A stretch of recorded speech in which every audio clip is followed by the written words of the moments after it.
do this for my father, who I've only seen from time to time in my dreams. I do this for you.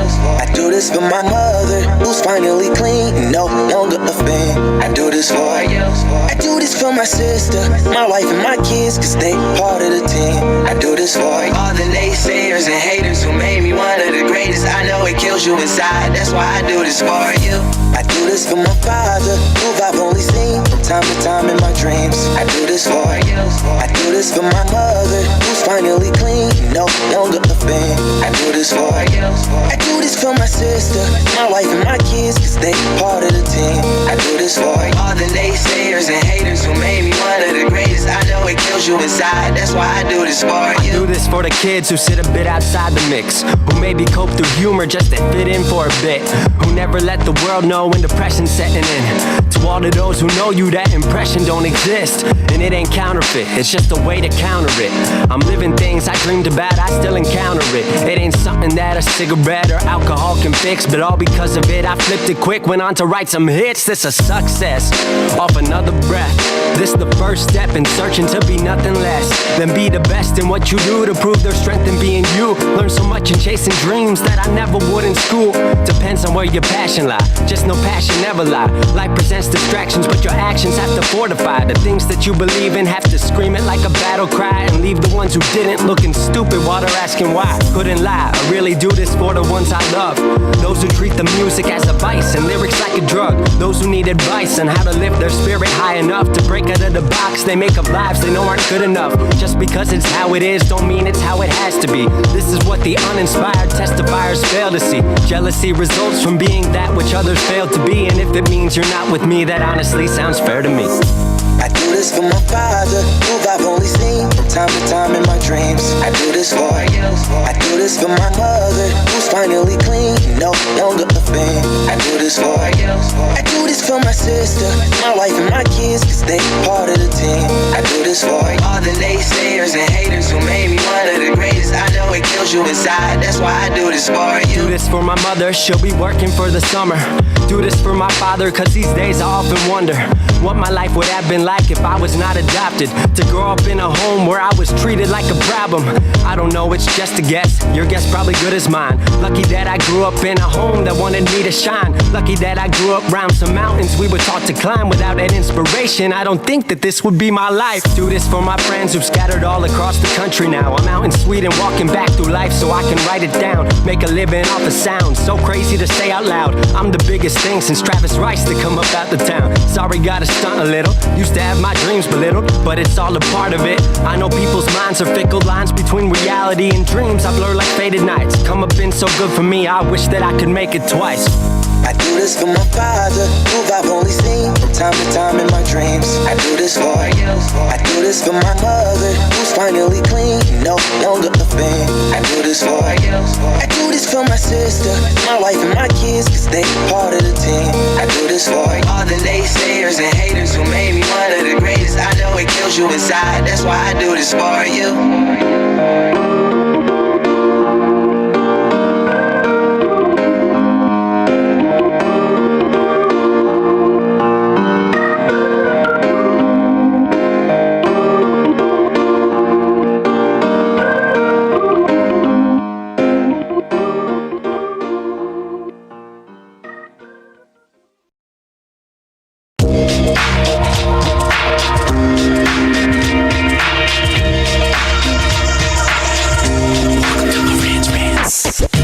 Welcome to Marantz Rantz, no advice on finance. Spin the wheel and take a chance. Get an NFT and a little education. The system got undertold, that knowledge is flotation. You wanna learn? Well, you came to the right place. You're pumping AMC, might get slapped in the face. Get your due diligence, know who the villain is. Don't be a sheep when the shepherd's carnivorous. So come learn, laugh, and maybe you win big. And listen up, y'all, the wheel is not rigged. Everybody get a chance in the live chat. Kyoto spin wheel, you win just like that. Retail fight pack and this retail winning. Y'all just just wait, man, this is just the beginning. All fellow simians, GME group singing the truth. We just chillin', infinity pool swimming.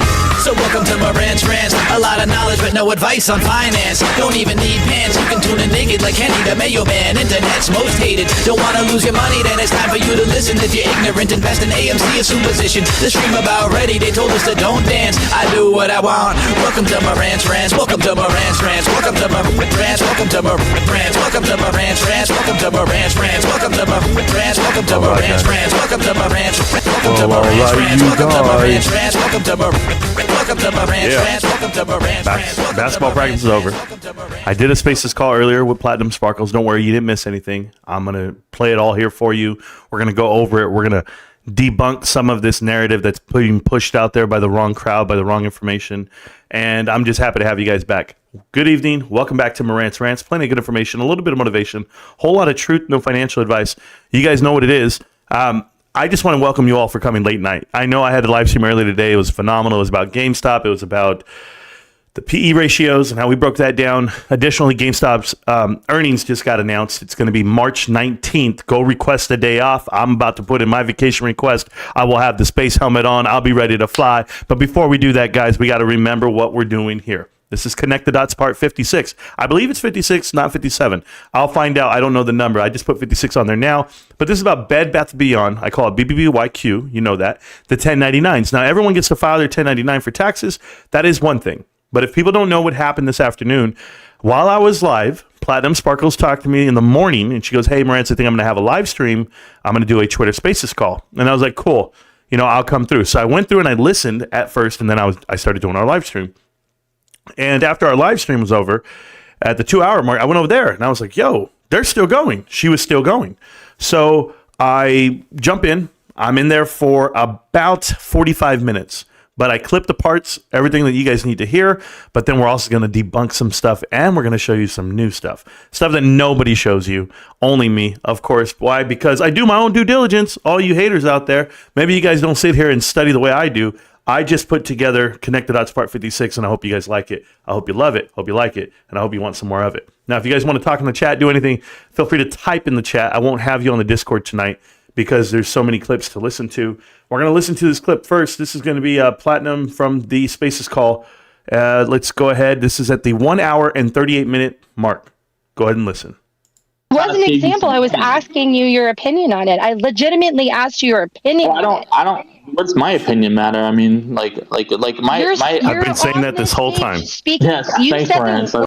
So this is Platinum holding her Spaces call. Controlled Chaos _21. Controlled _Chaos _21 on Twitter is a lapdog for PP Seeds. From what I know, he's in that show. He's on the panel. He pushes out this misinformation about Bed Bath & Beyond, from what I can see. So he's in the call. He's representing PP Seeds and the movement, that show, and all their misinformation. So let's listen into what he has to say, and we'll go from here. And I'll stop it when I need to, because you'll know I have something to say after. Word we. You have said we probably 100 times since I've stepped into this space. You are clearly speaking as an advocate for people. So who else would you? I wanted to ask you the question. It might be a crutch word I'm using. It might be a crutch word I'm using. You're ignoring the fact that somebody, yes, is responsible. I don't know the answer to your question. I don't know the answer to your question because I'm not familiar with the bankruptcy you're speaking about. So I apologize for that. I will say that the reason why I think so just do the research. So Dream on Me is basically a manufacturer in Jesus Christ. So in New Jersey, who prior to we're a supplier for Bed Bath & Beyond. Yeah, we've done the research. But their gross annual income was like 20 something million. So obviously there's an investor or possibly a buyout there. There was had to be an influx of money. Someone came in and gave them a shit ton of money, and now they have 11 locations open right now with the plan to open 100. And right. I mean, I would have too. Like, they're already a supplier. They will have no problem supplying those stores with inventory. We feel as though the person who carved out Baby is the person. The person who carved out baby was Holly Etlin, right? Hold on, Like, thank you. Hey, that's Platt. still an acquisition, even though they only bought the name. That is an acquisition. So when you're seeing like the fees for acquisition, blah blah blah, when someone buys the IP, that is considered an acquisition. So you don't think they took on an equity partner do you think they're doing this on their own? 24. Are you talking about Dream on Me? Yes. They can do whatever they want. It doesn't matter, because all that Bed Bath & Beyond got was what, 15.5 million, and then like less than 2 million for leases. How many millions of dollars where they spent $21 on the shared intellectual property for baby, and now they opened 11 stores, and I mean, you're talking it has to cost them at least $100 million for what they did. No, it didn't. It cost them like 15. Pennies. Yeah, it cost them less than 20 million. To do all that. Can I start now, Platt? It cost them 21 million for the intellectual property. Huh? It was 21 million, I believe, for the intellectual property. Wasn't it 15.5, All right, 15, maybe that was it. It was 21 was for Bed Bath & Beyond. Bed Bath & Beyond. Yeah. Okay, all right. Yeah. So 15, and you're saying it only cost another 5 million to take over. Nope, not 5. leases, It was less than 2 million.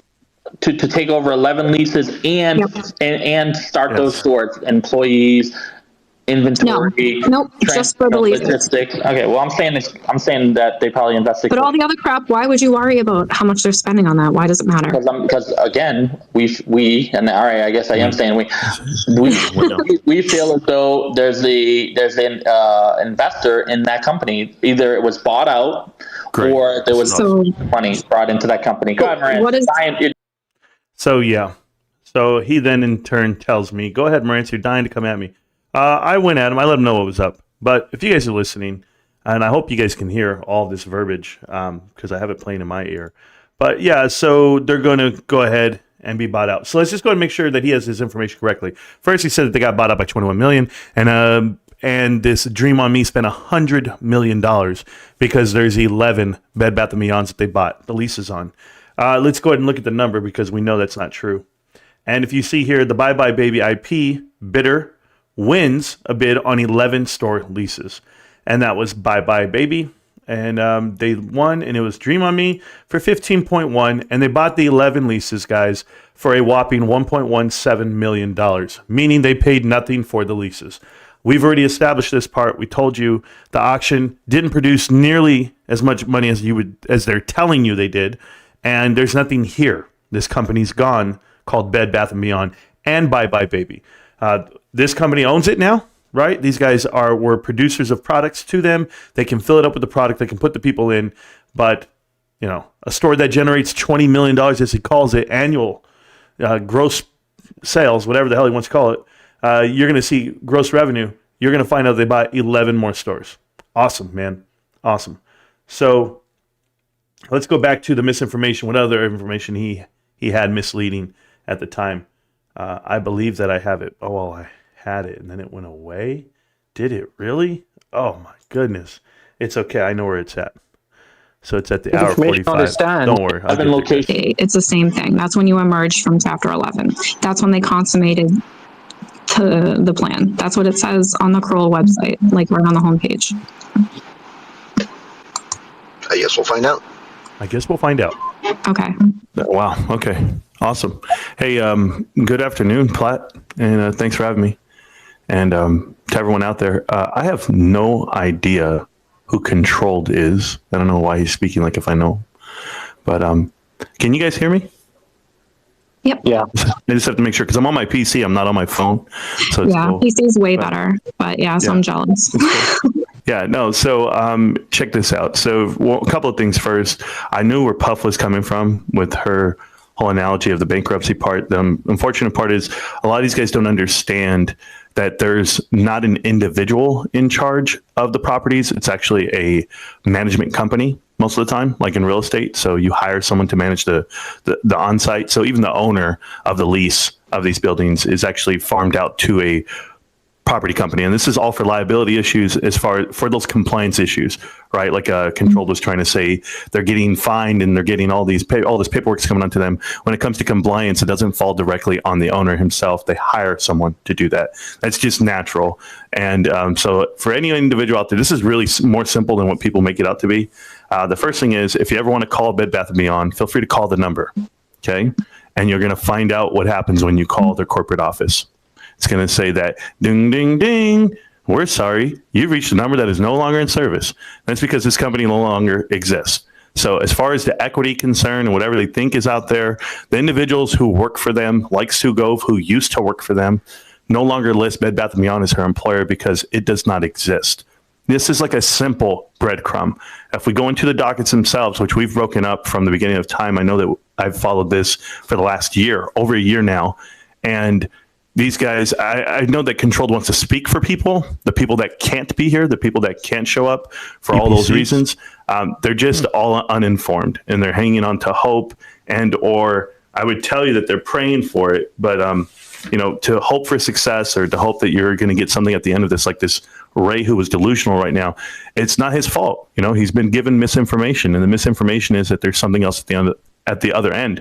I'm also going to tell you about Dream on Me. Dream on Me is a privately owned company. It's not public. So for when people say, where did they get this millions and millions of dollars? They have someone else coming in. You don't know how companies, privately owned companies, leverage their assets themselves, i.e. that's how you get a cash infusion. Publicly traded companies make it widely known who's leveraging and why they're doing it. They can do it on a bond. They can do it on a lot of things. But for people to think that it's a person, they have to do anything. They could take out a loan on their own assets and acquire those buildings, those 11 leases on Bye Bye Baby for practically nothing, because that's what it was. What about the $30 million, 100,000 square foot facility they built at the same time in New Jersey, outside of Newark? Yeah, so they're an established company. You know how long it takes to take like one building and have employees, let alone to have a footprint throughout the Northeast? I would tell you they're not some like mom and pop shop. So they were up until a few years ago. They only had like 2 locations in New Jersey, and now. So you're hanging on to this. You're hanging on to this idea off the fact that you hope that they took a deal with someone like Carl Icahn, Brett Icahn, or Ryan Cohen. Because I've heard all of you guys' narratives that don't exist. And it's just unfortunate that you guys didn't study Linens and Things. And if you did study that bankruptcy from 2008 on Linens and Things, then you would see the exact same thing that happened to Bed Bath & Beyond. And or you can go back 1 year from now, and you could see what happened to Pier 1 Imports. And then when you look at Pier 1 Imports, there was a board of director, the CEO actually of the company, by the name of Alex Smith. The same Alex Smith that was nominated to be on the board of directors for Bed Bath & Beyond in 2018 with Sue Gove and everyone else. They were trying to fit these guys in, but you know who facilitated the Pier 1 Imports bankruptcy? By the way, the company's gone. All the inventory's gone. They had a consignment deal just the same, and they don't exist anymore. And that was Holly Etlin, the same exact people doing Bed Bath & Beyond now. So we can play these games, we can be funny and chat, and we can do all the videos in the world, but the facts are the facts. This company is gone forever. And when you guys admit, that's one thing, but you have nothing. You are holding on to absolutely nothing. The shares have been deleted. You can claim them as losses. Listen clearly. You can claim the whole amount of losses because the company has dissolved. That's why you can claim it on the 1099. We can quote you on that, Marantz? You have quoted me on this since day one. I told PP Seeds and the rest of that batshit crazy crew, a year ago, that company was gone and it was done. So that was my reference to what he was saying. So let's go ahead and fact check some stuff because, I'm not really good at this stuff. So the first thing is we're going to look at the winning bidders of the Orlando leases. Okay, Orlando leases are here, and they're going to tell you that these leases went out to Macy's, $1.2 million. Lacey's got a hold of a lease. Additionally, it looks like Burlington won 44 leases for $12 million. Now, I want to show it to you because I know I'm just saying it, and you guys can't see it. So here they are. They won $12 million worth for 44 stores. Now, if you know this, they actually packaged up the 44 leases into one lump sum. So they averaged $272,000 per lease. And I'm telling you these numbers for a reason. Now, the actual square footage and the price of what they paid, $10 a square foot, $13 a square foot, and $8 a square foot, those were actually picked up. Very small numbers. Remember that the anchor store for these guys are going to be something like they're next to a Target. So every retail company has an anchor store. The mall are anchor stores filled with like Macy's, Sears, JCPenney. Those are anchor stores. The mom and pop stores, the leeches out there, would be something like a GameStop at the mall, right? That just picks up on the traffic. But I want you to read this, okay? Because this right here gave it away. All of this right here. I'm going to read it to you, and I'm going to tell you exactly what it says, okay? For one thing, discount retailer Burlington has been very active lately. It's a big play to take over Bed Bath & Beyond stores. It isn't surprising, since Burlington intends to open up 70 to 80 new stores this year. They already knew they were going to open up 70 to 80 new stores. How did they know they're going to open up 70 to 80 new stores? What did they see happening before anyone else? What did the insiders know to put that out during their earnings call? The company said in its most recent earnings call for the fiscal quarter ended in April 29, because they saw Bed Bath & Beyond went bankrupt, right? Or they already knew it was coming. During a call with analysts, Burlington CEO Michael O'Sullivan said that the company had its eye on retail bankruptcies and the space that they might free up. We're confident that these bankruptcies will strengthen our new store pipeline. Do you understand now? The concept between Bloomingdale's and Macy's and Burlington was that they were going to get stronger because they knew other bankruptcies were going into play. It's a guarantee. You're never coming back from it. I'm sorry. They're not opening up new stores, because we're going to talk about who's opening up these stores and why they said this. We'll go ahead and keep digging. Let's go to the next one. Bankrupt Bed Bath & Beyond stores sells 109 leases as Burlington takes over prime locations. They already knew they were going for them, and they paid $272,000 per lease that they bought out, which is pennies compared to what Bed Bath & Beyond was paying in leases. I promise you it's pennies, because I know what they were paying. And I'm going to show you. I'm not just going to say it, I'm going to show you. Bed Bath & Beyond earned $24 million, guys, on the auction. Somewhere out here, they're going to tell you that they earned more than that, and they didn't, because I've been reading every single thing. Don't worry, I've got it all. I've got it all. I'll even show it to you like this. Let's go ahead and pull up this docket right here, this document, I should say. And we can go to the beloved BBBY subreddit. Now, on here, it's going to show you that what they're paying per lease. I want to make sure you guys can see it. Let's make it real nice and close, like that. So they're paying, right here, successful bid. One of them's $3 million. I get that. It's in Los Angeles, Olympic Boulevard, West Olympic Boulevard. Sure. Look at the other ones, $86,000, $4,000, $25,000. This is an auction. No one's making any other bids. These are low bids, right? Let's go to the next page. How about $48? $48 for an auction. $5,000, $4,700, $0, and they won the auction. They were just giving these properties away because there's nothing left. Nothing here is over $1 million. Everything's under $100,000. All of these are successful bids. I don't know if they counted up this $12 million right here from I believe that Burlington. Remember, Burlington paid $12 million for 44 properties, but they just wrote $12 million in there because they didn't break it down per store. But you see all these bids, they're trash. But now you see all these. Well, you think they got $12 million for each one? Are you guys that naive? Or maybe you didn't read the fine print. But it's okay. No one paid $1 million other than the Los Angeles one, and all these were 12. Everything's nothing. Everything's pennies on the dollar for these leases. I hope people pay attention to that. Now let's play the next bit, because this is where it gets fun. Admit this, okay? And this is what I'm talking about. This is where you guys got to have an open mind too, okay? They literally made hundreds of millions of dollars more than they expected by auctioning off the other leases. They chose. Did you hear this? Hundreds of millions of dollars. I just showed you they didn't make hundreds of millions of dollars.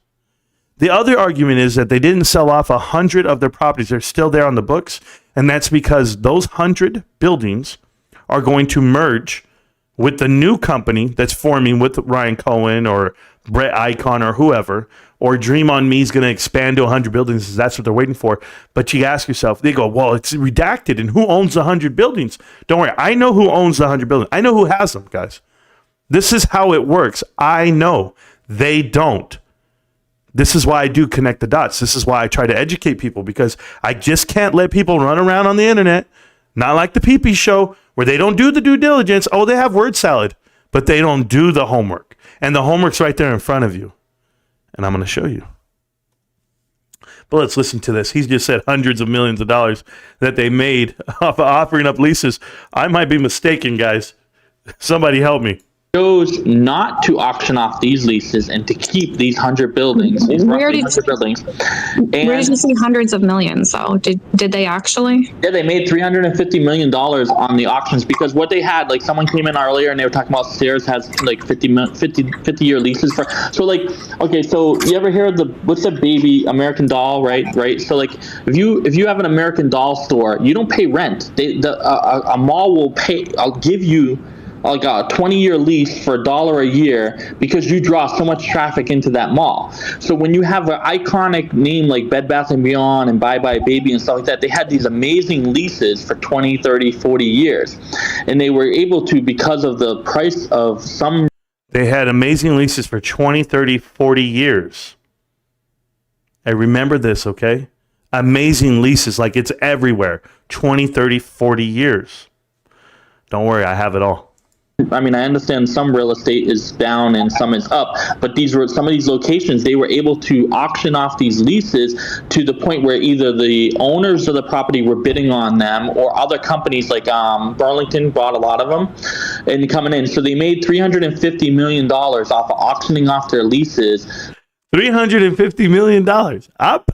I'm blown away right now. I'm blown away. Guys, they sold 109 properties. And they made $350 million, whatever the hell he just said. This is crazy. That they were able to put towards the debt, but they chose not to include these 100 locations.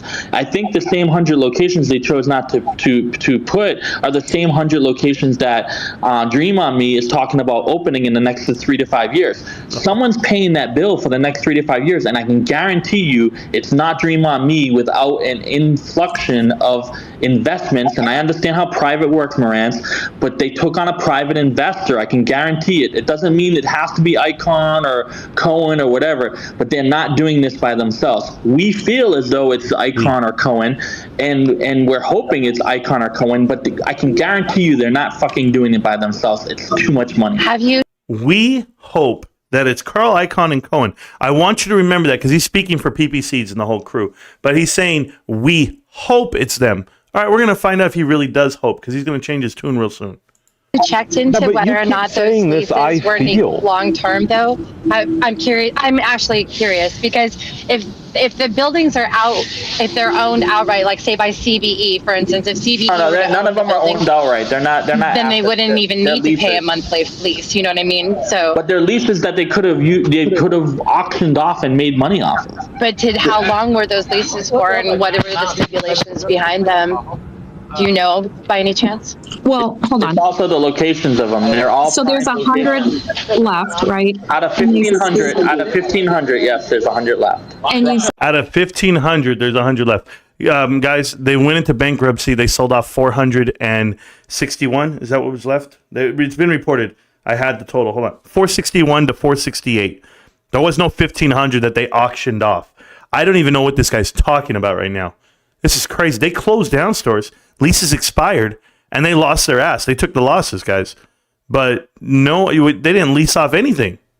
Or they didn't auction off anything. Roughly. So for the other ones, other than the 100, they made about 300 million, right? So how much would you think they could possibly make on the last 100? Well, first of all, there was only like 350 left. I mean, so 1,500 went down to like 350 before the auction started. Okay. So let's say they auctioned off 250 and made 350 million. Let's call it $1 million per. They have 100 million they left on the table. Do you think $1 million per? I just saw one for $48. I saw one for $0, bro.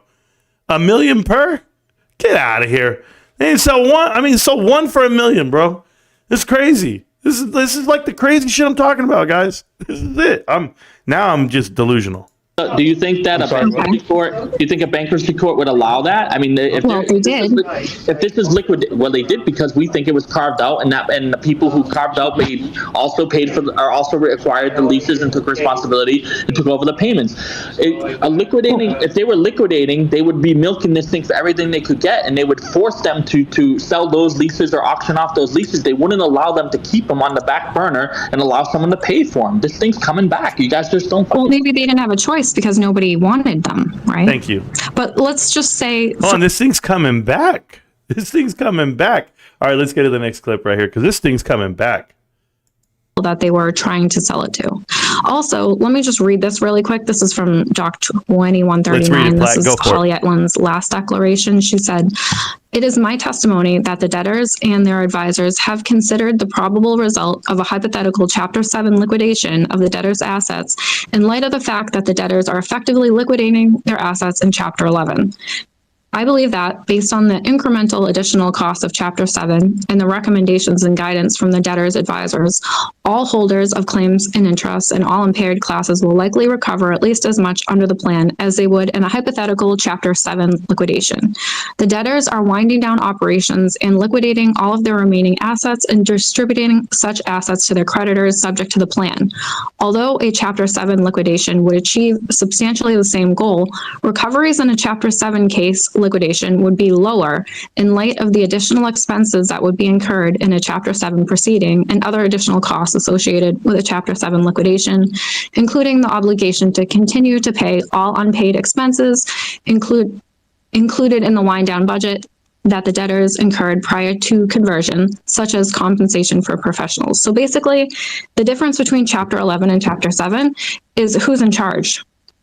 In a Chapter 7, they have to give up all, like, the ownership and everything else. Where they're Chapter 11, they got to be in charge of everything. So they're saying that a Chapter 7 would have cost more, but they got to be in charge. But you literally just read a document that was 2140, I say, 2 months ago? So 2139. Right. So we're saying it was Holly Etlin's last declaration before. So she's telling you exactly what we've all known, and I'll explain it in a minute right here on this call. But I have 2 more clips to play, and then I'm gonna show you the connect the dots deal that we're talking about. I haven't even got to there yet, guys. So the goods are coming. Just keep listening to the clips. We have about 15 minutes, maybe 20 minutes. Oh, just wait till you hear this shit, because I go off. I'm okay, but it works out. But she was done here. Everything that we're insinuating and we're speculating on happened way before that. So when it got to that point, and you're still. And I say you guys because apparently you speak for we, and that's not a mouse in your pocket. It's you guys. Well, and don't be mean, right? Like he was brave enough to come here and talk. So like, no, whatever. I'm with them. I'm with them. Like, who cares? I agree, Platt. And I agree. So sorry for that. But let's talk about this. Controlled. You and whoever you want to represent at this moment in time believe that something's going to happen. Okay. Let's just say everything happens and you say it's going to happen. The truth is, there's no equity to be given to shareholders. And if you hear Holly Etlin, she literally tells you it's a Chapter 7 under a Chapter 11. That's just what it is. But we knew this because remaining at document 2139. Hear me out. Hold on. If that's the case, though, then why 60 days before bankruptcy did Hudson Bay elect not to take a cut, their 15%, and hold like the rest of us? Okay, so hold on. What was that? Not take 15%? What do you mean? I have no idea. 15% of what? What are you talking about? Hudson Bay could have made a deal that would have made themselves profitable in this play. Instead, they chose to hold shares. It makes no absolute sense on any. They didn't hold anything. They sold. They sold. They converted everything as much as they could and sold as much. They literally, you guys went from 100 million shares to almost 800 million shares in a matter of months because of them. Right, the dilution of the float itself. But listen, guys, the conversion of the warrants is one thing. You don't know who is in charge here. I mean, you can tell it's JP Morgan, right? We know this 6th Street, whatever they want to say. But we all have to remember this was a planned, okay? This is voluntary bankruptcy. That means they were not forced into it because of covenants or anyone else, right? So we know that part. So I'm going to fast forward to 220. And we'll go from there. Just watch and learn. I don't care about that part. Everything wasn't enough, right? Whoever's offering anything. And they're overstored, as we put it. So from February till April, till they actually file for bankruptcy, what does Bed Bath & Beyond do? They chop themselves up and put themselves on a platter. This is why Sue Gove did the interview with eToro to say, hey, we have 360 and 120. This is who we are now. Or however many she said they had. Yeah, it was 360 and 120, I believe. So this is who we are. And buy us now. No one bit. So what did they do? They voluntarily filed for bankruptcy. And this is the problem that I have with everyone here, that everyone knows the people involved, everyone knows the players involved and their motives, but yet you don't believe the outcome. That's the crazy part, because somewhere down this road, you guys think equity holders are going to be sought out for and protected or taken care of. They're not. You guys are not in the equation. So the executives involved who got their portions and or the lawyers who billed the hours, everyone feasted. They ate. It's vulture capitalism. They all took parts of this carcass, but you're not involved. You're not able to eat, and that's the truth. So I know it's a simplistic way to look at it, but you guys have dug so far into it, docket 3,000, whatever it is, and I'm just telling you. I confuse the two between Hudson Bay and 6th Street, but one of them still has over $650 million invested in this. Yeah, that's 6th Street. Do you think that they've never lost money on a deal like that before? Okay. Do you think they just threw money away? Do you think they're like maybe they want the real? I'll explain it to you. I'm going to explain it to you just the way you want to see it. If you look at Toys R Us, you're going to learn a lot about that deal. Okay. Vornado Trust. I want you to Google it. I want you to go read about it. Vornado Trust Real Estate took on the Toys R Us deal at the end. They were one of the final ones with Bain and Company and the whole 9 yards. They officially, after bankruptcy, took a loss and wrote off all the losses, over, I believe, $4 billion worth of losses on Toys R Us. They wrote them off as a loss. They actually made money by writing it off. You have to know how this works. People make money in bankruptcy. It's not about making profits. When you say, oh, they don't make a profit or they invested all this money, you think they want to lose it? You think Hudson Bay cares if they lose on a warrant conversion? They're going to scramble. They're going to take what they can, and they're going to write off the losses. No one loses. This is Hudson Bay didn't lose anything. 6th Street, they did lose money, and they said They're going to write it off. Their earnings call. They literally already. All right, guys. So you heard me say it there. Let's go ahead and fact check your boy. I just said it off the top of my head. Here we go. We're going to look at what I told him. I said Vornado Trust. So when you look in here and you read about it, here is right here. The company is here, and it's right here. In 2005, the company bought 32.5% interest on Toys R Us. 2005, guys. And we're talking about 13 years later, Toys R Us filed for bankruptcy, and investment was written off. Just like I told you, Vornado Realty Trust went ahead and wrote off their actual Toys R Us losses, and it took them 13 years to figure it out. It's all good, guys. I don't know what I'm talking about. Here we go. Back to the track. They said that they lost money. Can you show me anywhere in the past, and they've been in dozens, if not hundreds, of bankruptcies before, anywhere in the past where they've lost that kind of money and just shrugged it off with a write-off? Have you looked? Because I haven't looked, to be honest, but I believe them when they said it in their earnings. I'll go look for you just because you guys obviously have done the homework. Well, here's the other answer. Did you go look at Vornado Trust like I just told you? I'm telling you how it works. And you don't want to believe it, but it's going to happen just the same way. So history repeats itself again. Yep. All right. We're going to go and fast forward here, guys. I'm warm. Because here comes the good stuff. We just proved that one. Let's do this one. Here we go. This is the longer track. Listen up. Nice and easy. And what I said earlier in the call, and I guess it was like 2 hours ago, was... whether we're never going to agree, right? So we think we're right. You guys think we're wrong. This is a giant waste of time. Why do you have to keep saying that? Like, why can't some people be right about some things and some people right about other things? Like, why does it have to be this big, like, we agree all together? In this particular play, you think we're wrong and we think we're right. Is that accurate? Yes. I'm not sure what everyone thinks. Okay, well, I'm saying the majority of the people who attend your spaces think that we're wrong and that we lost all our money. Spaces, to be honest. And the majority of them that like watch a PP show think we're right and we're going to win money. I mean, I think that's a fair statement. I'm not trying to... They're right and they're going to win money. The majority of people that watch the PP show.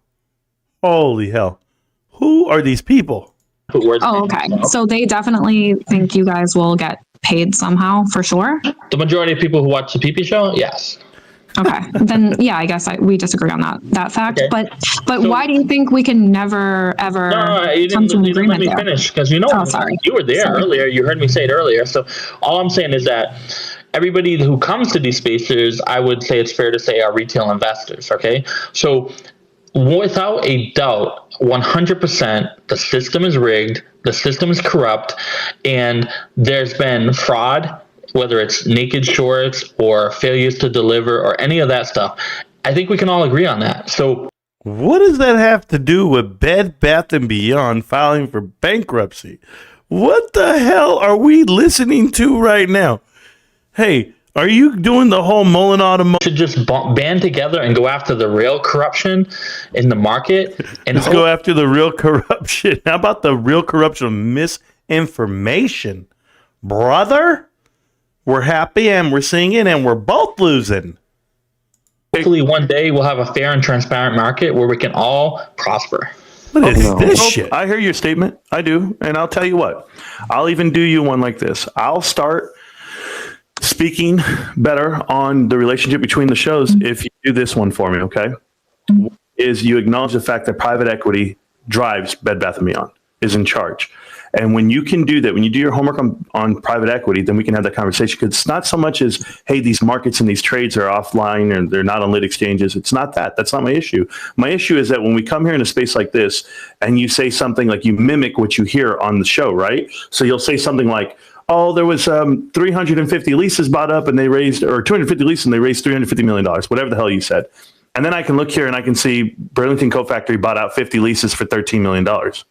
So literally pennies on the dollar, right? Then I look through and I see, okay, at what point are they buying these leases for over $1 million? Never. None of them. So I'm saying, okay, you guys want to put out information, we'll put out facts. I've put out plenty of facts over the years. But the truth is, before we do that, you know, I'm fact checking tonight, baby. Just want to make sure. Burlington Coat Factory stores acquire 50 former Bed Bath & Beyond leases. Just want to make sure. They say it right here, 44 respectively. They paid $12 million and then an additional $1.5 million for 6 more. Hey, you got 6 for $1.5, $250,000 a piece. I'm not really good at math, but I'm just doing it for you. And then I go down and you see here, Macy's, Barnes & Nobles, everybody's buying. Let's see, in total, Bed Bath & Beyond put up 153 leases for auction, and they went ahead and bought out on that. So we're sold from the 109 that sold. So they sold 109. They had 468 leases when they entered bankruptcy in April, but nobody knows how many they had left when they actually went to auction. But hey, they didn't all sell. I'm just saying, bros.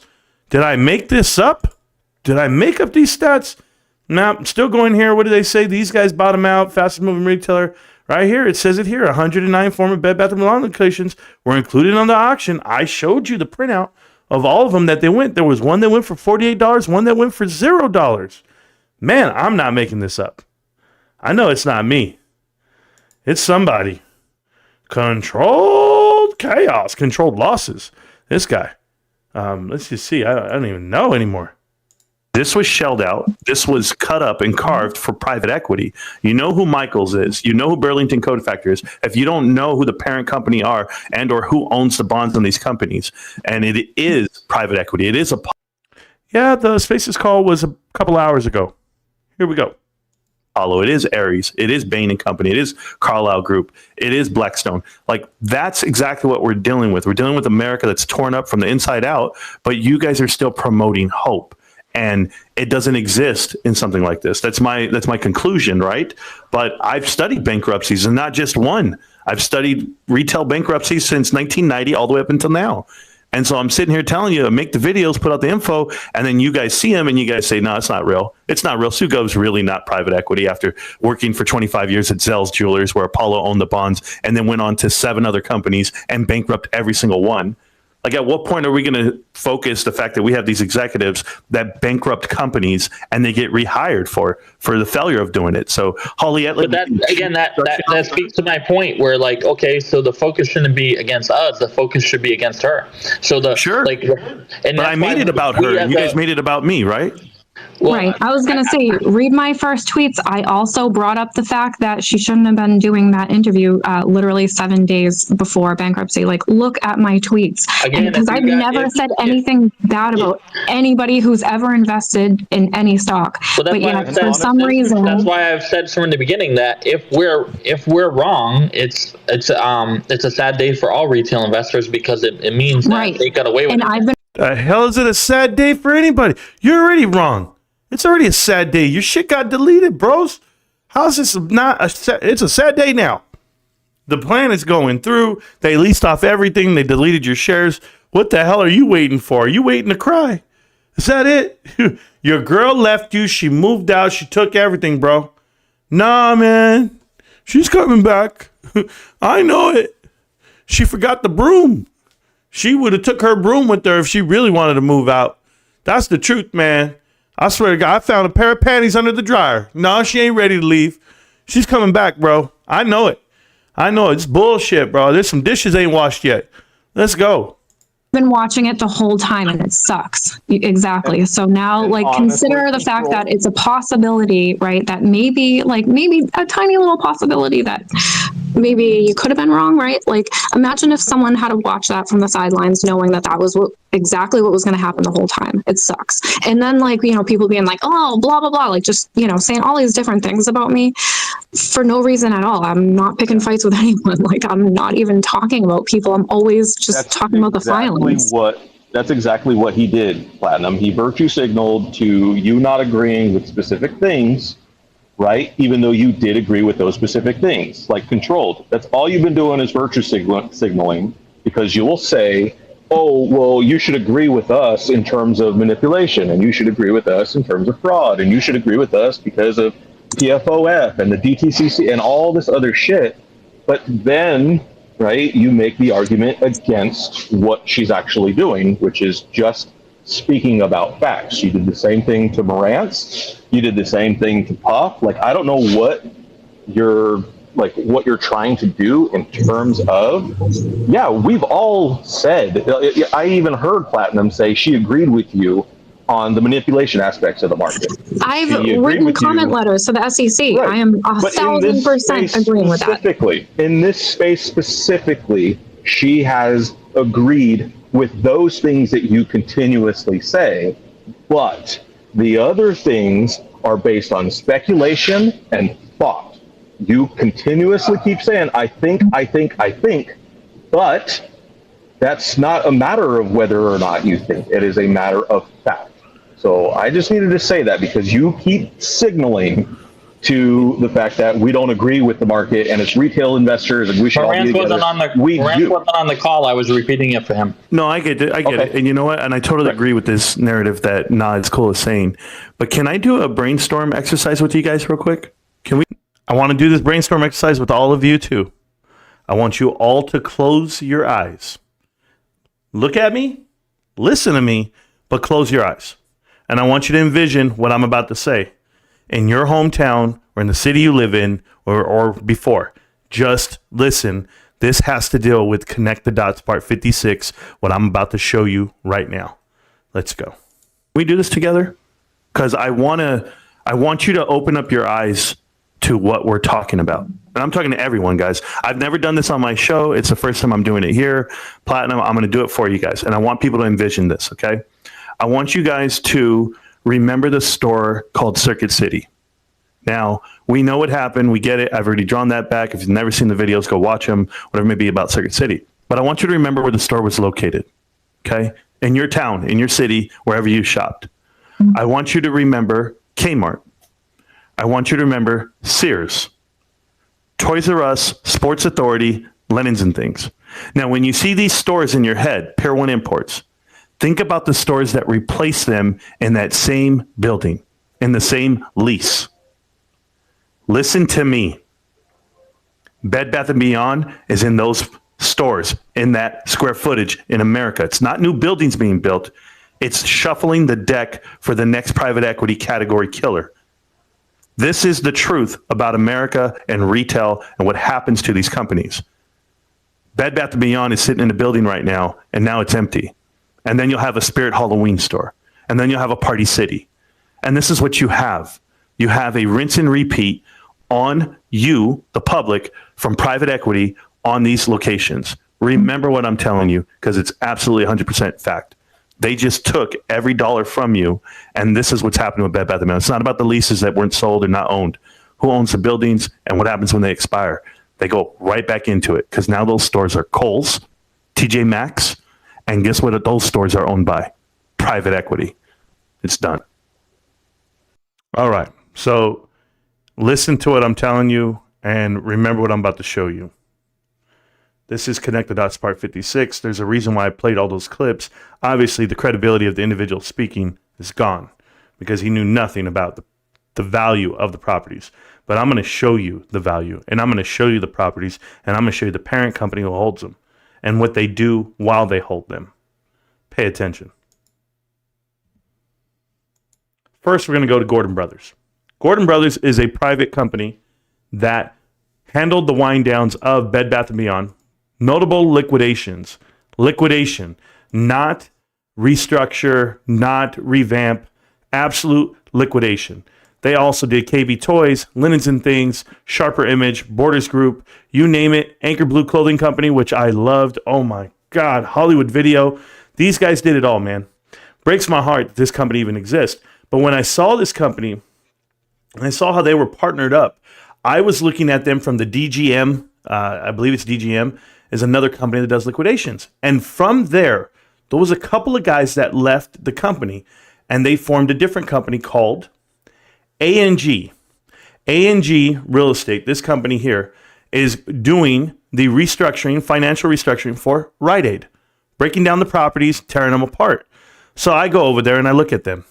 ANG Real Estate Partners. Okay. This is the firm, these guys here, and look what they deal with. You're going to deal with Ascena Retail, which we've talked about on Connect the Dots before, Tailored Brands, GNC, you can see it here, GNC, and they develop all of this, doing the business of selling out their assets. And you'll look here. Prior to joining Ashley in 2015, Doug was the manager of strategic testing and analytics for Toys R Us. Yes, they're managing the sell-off and or the liquidation of these companies. So, Susan, how you doing, Susan? I look at you. You were systems analyst, Barnes & Noble, and Taylor.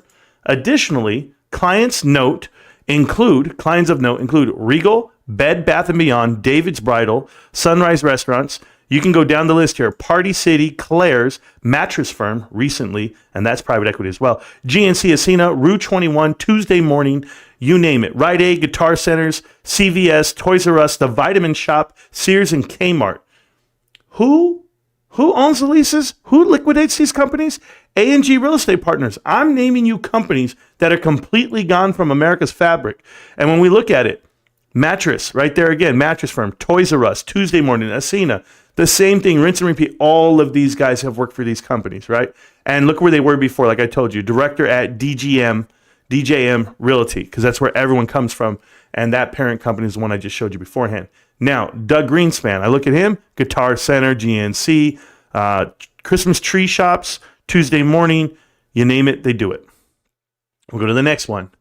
Matlat. I don't know, what a name, huh?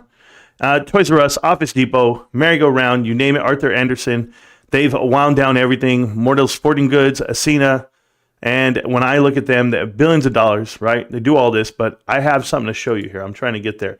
Well, Alexandra, just so you know, she's a pretty looking little lady here. For whatever reason, on this website that I have, they actually put in their damn cell phone numbers. Don't call her, guys, but I just want to know. She's from FTI Consulting, and you guys know how I feel about FTI Consulting, where she worked on the Chapter 11 bankruptcy of Caesars Entertainment and Sports Authority.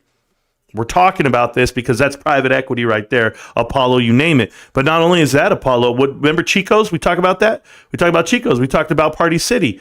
We talked about a lot of this. GNC, Tuesday Morning, Pier 1 Imports. I can go on. And I believe she's related to the damn owner somehow. Maybe she's the daughter or the wife or the new wife. Who knows? This one included deal making for Dick's. We know that Dick's went ahead and was basically like the Amazon, but of all the sporting goods stores. And that's how that happened, all the action there. I looked at this. He also did financial roles at Belk Inc., and we've talked about that before. But we'll keep going. Tony Grant. And Tony Grant's Party City, GNC, Chico's, you name it. It's all here. David's Bridal. All the same crew, dismantling the same companies. And why am I showing you all of this? As we look at this Amendola guy, Emilio Amendola, this guy was part of everything, but I want to say it's here. Look at what it tells you here.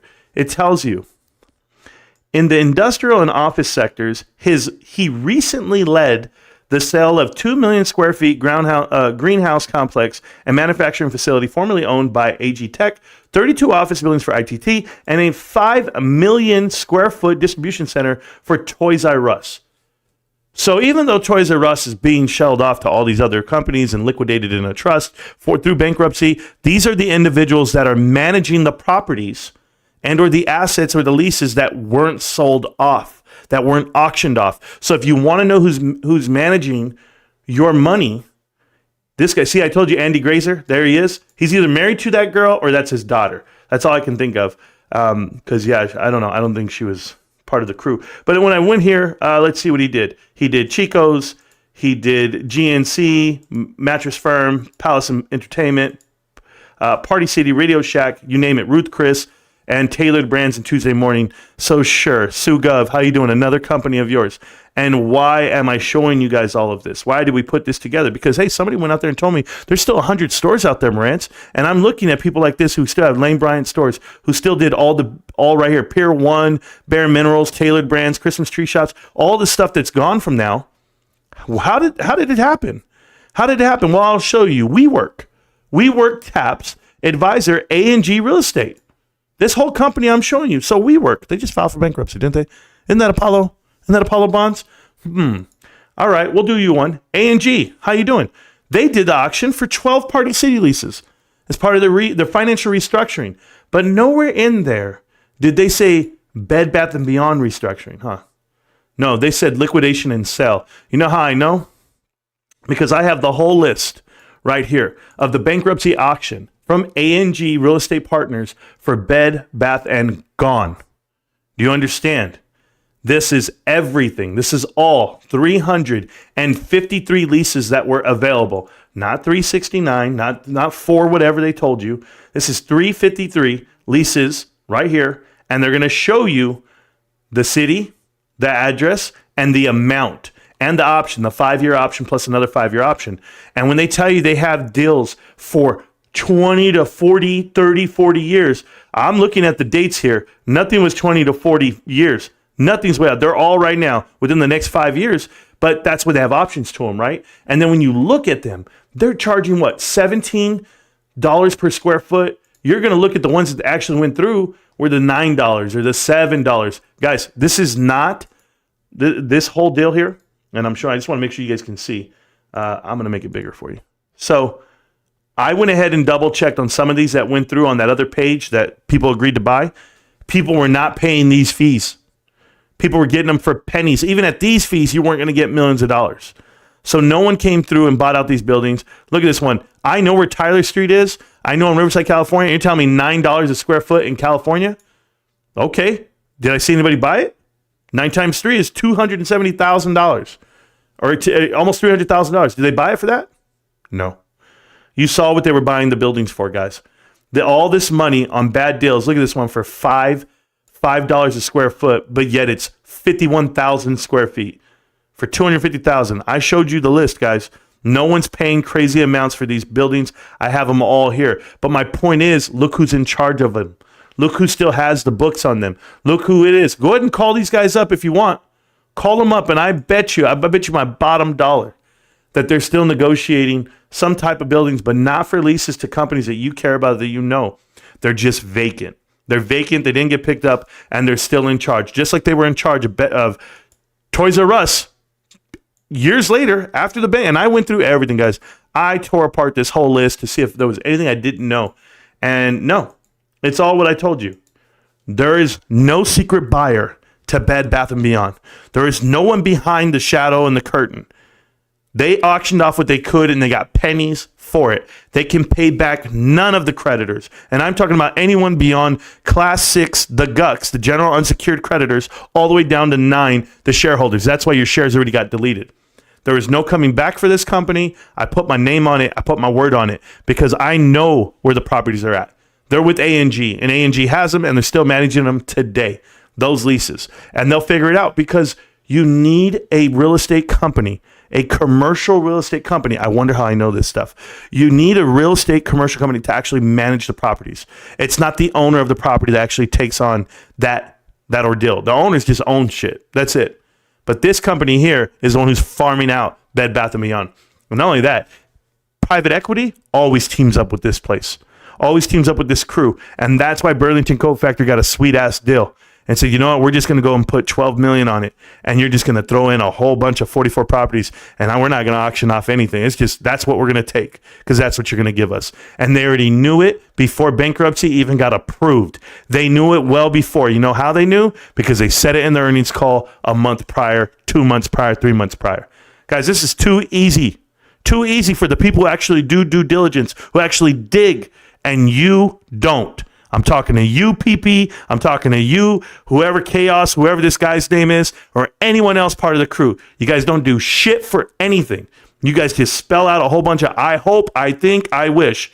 And I don't have to personally attack you guys. I'm just holding your credibility to this line in this standard. It's way down there, somewhere beneath my shoe. Everyone else knows what it is. It's GameStop.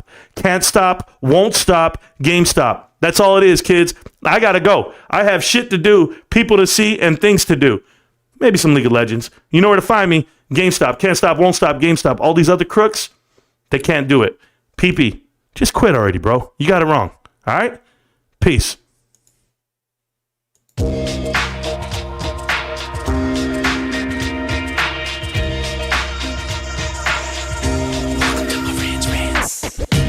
Welcome to Marantz Rantz, no advice on finance. Spin the wheel and take a chance. Get an NFT and a little education. The system got undertold, that knowledge is flotation. You wanna learn? Well, you came to right place. You're pumping AMC, might get slapped in the face. Get your due diligence, know who the villain is. Don't be a sheep when the shepherd's carnivorous. So come learn, laugh, and maybe you win big. And listen up, y'all, the wheel is not rigged. Everybody get a chance in the live chat. Kyoto spin wheel, you win just like that. Retail fight back and this retail winning. Y'all just wait, man, this is just the beginning. All fellow simians, GME group singing the truth. We just chillin', infinity pool swimming.